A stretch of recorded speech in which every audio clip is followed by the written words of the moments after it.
महादेव जी का बहुत बड़ा भक्त। वो 10 से 12 घंटे महादेव जी की पूजा करता था। और पूजा यानी केवल श्रृंगार, सिर्फ श्रृंगार।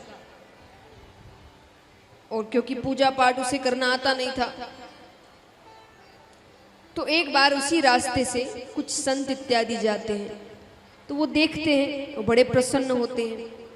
तो वो बाणासुर से कहते हैं कि तुम 10 से 12 घंटे केवल श्रृंगार करते हो, कोई स्तुति नहीं करते, कोई भजन नहीं गाते, कोई मंत्र नहीं कहते। अब वो कहे मैं तो दैत्य हूँ, मुझे कहाँ ये सब चीजें आती है, मुझे जितना आता है, जितना कर सकता हूँ, जितना देख देख कर सीखा है वही करता हूँ।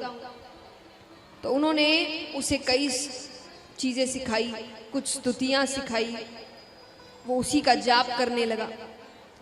जाप करता है, तपस्या करता है, तो महादेव जी आते हैं। महादेव जी बड़ी जल्दी प्रसन्न होते हैं। महादेव जी ने कहा क्या चाहिए वरदान में, लेकिन एक दो स्तुति सीख लेने से वो ज्ञानी थोड़ी बन जाएगा। उसने वरदान में क्या मांगा?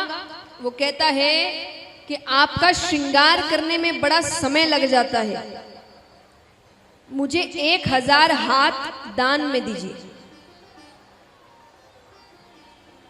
भक्त भोले, भगवान उनसे ज्यादा भोले। महादेव जी ने कहा तथास्तु।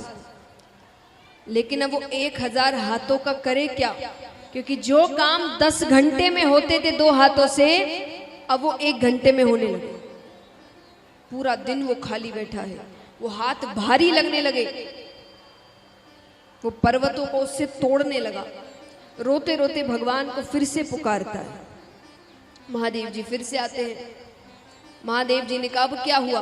बोले आप अपना वरदान वापस ले लीजिए।